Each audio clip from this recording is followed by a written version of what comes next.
All right, let's jump right in. Today, we're tackling a question that on the surface seems pretty simple, but it's a question that has launched this incredible, centuries-long quest for certainty, and it has shaped, well, pretty much everything from philosophy to modern science. There it is. What is truth? It sounds so straightforward, doesn't it? But this question, this is a rabbit hole. It's the starting line for one of the most amazing intellectual journeys humanity has ever been on. So, let's get into it. For as long as we've been able to really think about our own thinking, we've been on this epic quest. It's a hunt for certainty, right? A search for some kind of solid foundation that we can build all of our other knowledge on top of. So, where does a quest like this even start? Well, like so many big ideas, our story begins way back in ancient Greece, with the very first thinkers who were brave enough to stare this monumental question right in the face. Long before we had labs or particle accelerators, the main tool anybody had was the human mind itself. Philosophers, guys like Aristotle, they believed that through pure reflection, just by looking inward and thinking with incredible rigor about the nature of reality, they could discover a measure for truth, a kind of universal yardstick to judge all claims against. Okay, so just thinking about stuff is great, but it can get, well, a little messy, right? So, the next big phase of our quest was all about creating a system. It was about forging a formal set of tools and rules to make this search for truth way more rigorous and a lot less subjective. And that powerful toolkit is what we call logic. And it's not just about winning arguments on the internet. At its very core, logic is the science of truth itself. It's designed to give us a reliable, structured path from the things we know to the things we can definitively prove. Now let's fast forward a couple thousand years, and we run into incredible thinkers like Gottlob Frege. His ambition was just immense. He wanted to build a fortress of certainty. His goal was to take logic and completely separate it from all the fuzziness and emotion of human psychology, to make it as pure, objective, and unshakable as mathematics. And for Frege, this wasn't just some academic exercise. This was the whole point. He wasn't trying to describe how we happen to think. He was trying to uncover these universal, abstract laws of truth that he believed govern reality itself, whether we're around to think about them or not. So this classical logic toolkit was built on a couple of really fundamental ideas.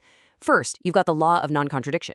Super simple. A statement can't be both true and false at the same time. Makes sense. But then you get the law of the excluded middle. And this one says, every single statement is either true or false. There's no in between, no gray area, no kind of. And this creates this incredibly powerful, but also very brittle, all or nothing view of the world. Think about it. One single contradiction, and the entire logical system just shatters.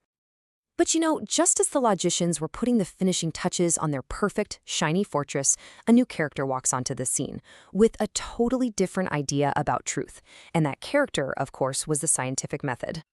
And this is where things get really interesting, because their goals were just fundamentally different.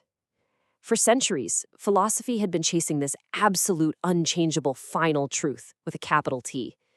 But science was focused on something else entirely, creating a reliable, repeatable process for building knowledge that actually works, knowledge we can test, verify, and build upon.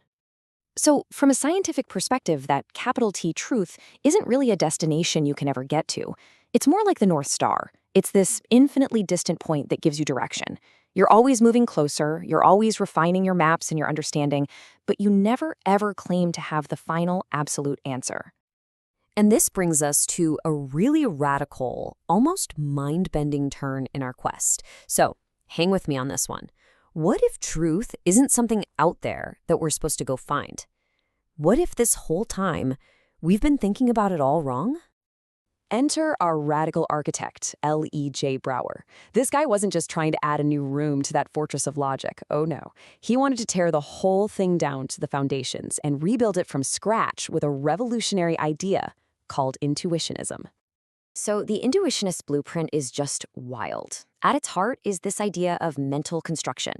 For Brouwer, a truth doesn't just exist out there in the universe until a human mind actually constructs a proof for it. It's kind of like a sculptor in a block of marble. The statue isn't in the marble, waiting to be discovered. It only comes into existence when the sculptor actively carves it. Brouwer said truth is the exact same way. It's something we build.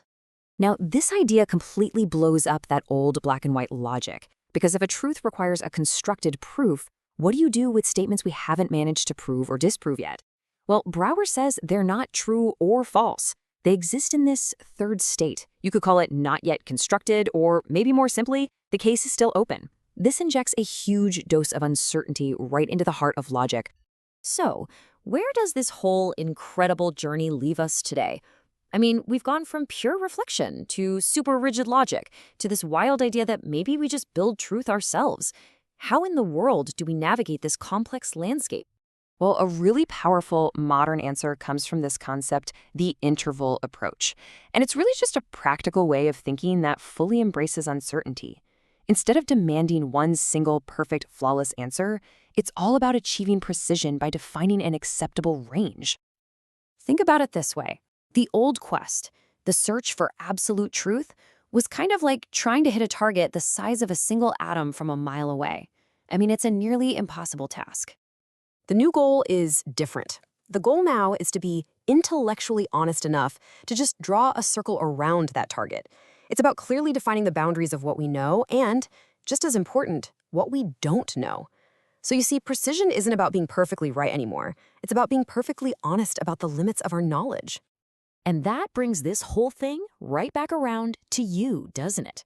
If truth is less of a final destination we arrive at and more of a continuous journey, a process of constantly refining what we know, it really begs the question, what tools are you using on your own personal quest for understanding? Something to think about. Thanks for joining me.